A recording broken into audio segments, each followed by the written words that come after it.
পৃথিবীর বিভিন্ন দেশের বিভিন্ন স্থানে মানুষের তৈরি সৃষ্ট কিছু স্থাপত্য সবাইকে বিস্মিত করে।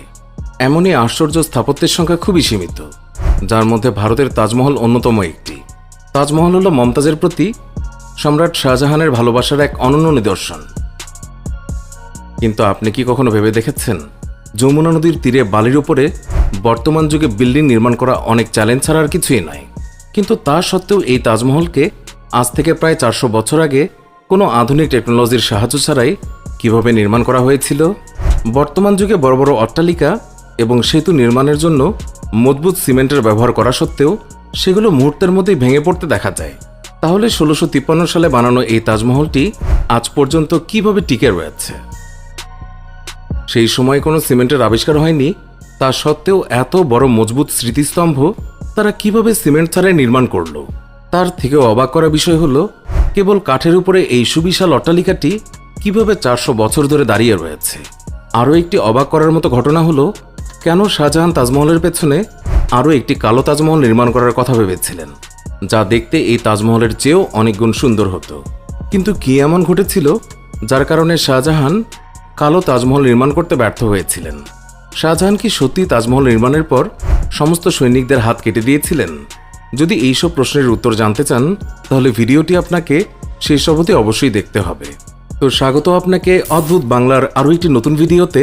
তাহলে চলুন শুরু করি। তাজমহলের মতো সুবিশাল উঁচু মনুমেন্ট নির্মাণের জন্য শাহজাহান এমন একটি স্থান নির্বাচন করেছিলেন যা সেই যুগের টেকনোলজি অনুযায়ী নির্মাণ করা প্রায় অসম্ভব ছিল। যমুনা নদীর কিনারা বালুমাটিতে ভরা, তার উপরে এত বৃহৎ আকৃতির স্মৃতিস্তম্ভ নির্মাণ করা বর্তমান যুগের আধুনিক টেকনোলজির সাহায্য নিলেও চ্যালেঞ্জ হয়ে দাঁড়াবে। অনেক ইতিহাসবিদদের মতে, সেই সময় তাজমহলের ভিত্তি নির্মাণের জন্য যখন ইঞ্জিনিয়াররা খোদাইয়ের কাজ করছিল, তখন সেই গর্ত থেকে হঠাৎ বালু বের হতে শুরু করে, আর যমুনা নদীর পানি সেই গর্তে গিয়ে পূর্ণ হতে থাকে। সেই কারণে সেই সময় ইঞ্জিনিয়াররা তাজমহল নির্মাণের জন্য শাহজাহানকে অন্য একটি স্থান নির্বাচন করতে বলেন। কিন্তু শাহজাহান ছিলেন একরোখা ব্যক্তি। তিনি তার সিদ্ধান্তে অটল থেকে বলেন, তাজমহল যদি নির্মাণ করতেই হয় তবে যমুনা নদীর তীরেই করতে হবে। ইঞ্জিনিয়াররা তখন বাধ্য হয়ে যমুনা নদীর তীরে গর্ত করা শুরু করে।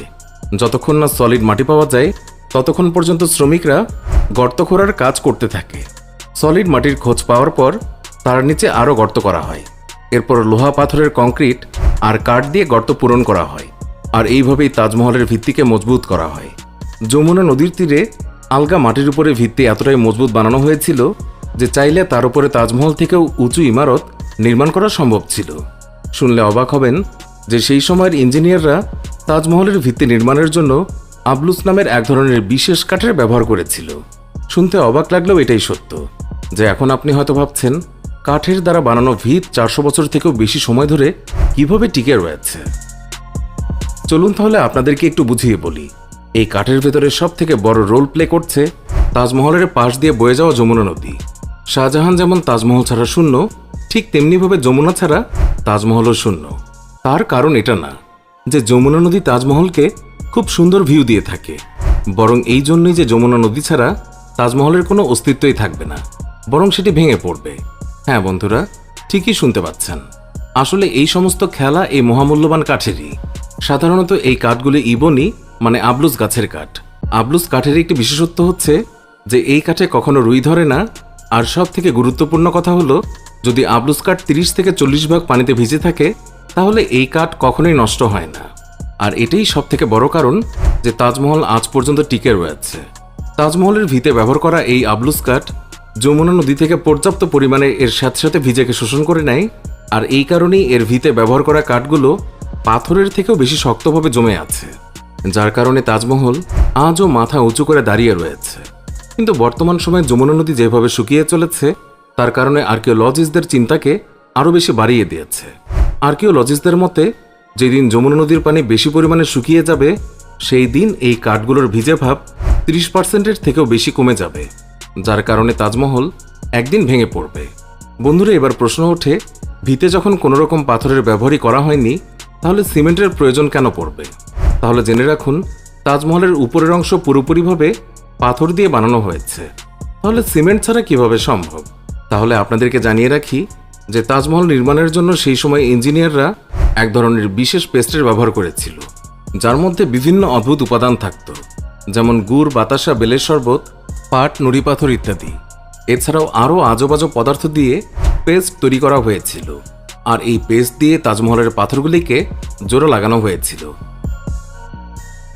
এই পেস্ট সিমেন্টের মতোই মজবুত হতো। মার্বেল লাগানোর কাজ সমাপ্ত হওয়ার পর তাজমহলকে বহু মূল্যবান পাথর দিয়ে সাজানো হয়।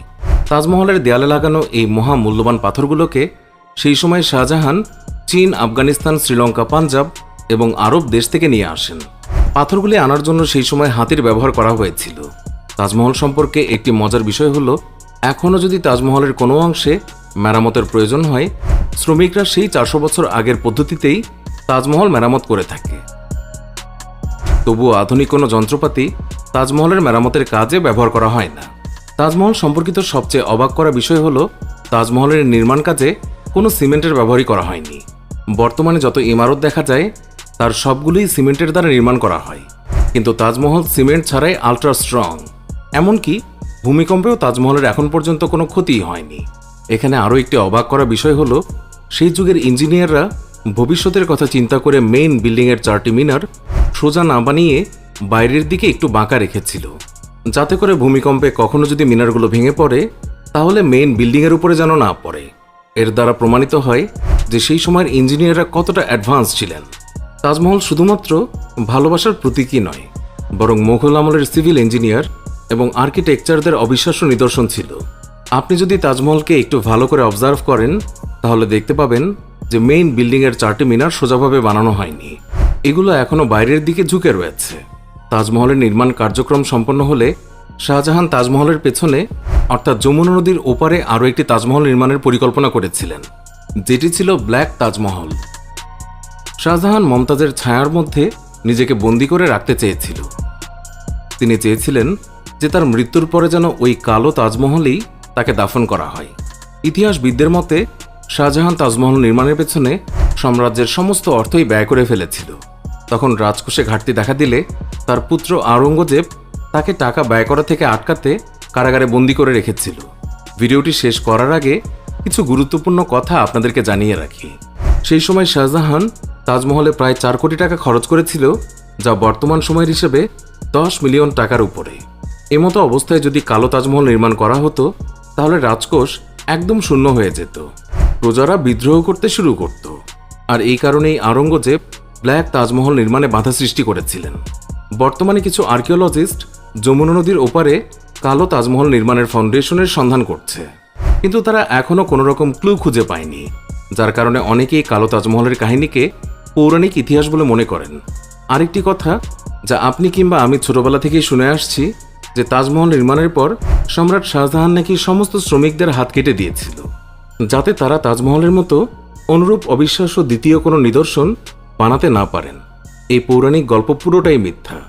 আসল কাহিনী হলো, তাজমহল নির্মাণের পর শাহজাহান সব কারিগরদের অন্য একটি প্রজেক্টে নিয়োগ করেছিলেন, যাতে করে তারা খেয়ে পরে বেঁচে থাকতে পারে। এছাড়া শ্রমিকদের ওপর শাহজাহানের অত্যাচার বা হাত কাটার ঘটনা ইতিহাসের কোথাও পাওয়া যায়নি। বন্ধুরা, আপনারা যদি তাজমহল সম্পর্কে আরও কিছু জানতে চান তাহলে কমেন্ট বক্সে গিয়ে অবশ্যই জানাবেন। ভিডিওটি ভালো লেগে থাকলে অবশ্যই একটি লাইক করবেন। নিয়মিত এইরকম ইনফরমেটিভ ভিডিওগুলো দেখার জন্য আমাদের অদ্ভুত বাংলা চ্যানেলটিকে এক্ষুনি সাবস্ক্রাইব করে রাখুন। ধন্যবাদ সবাইকে।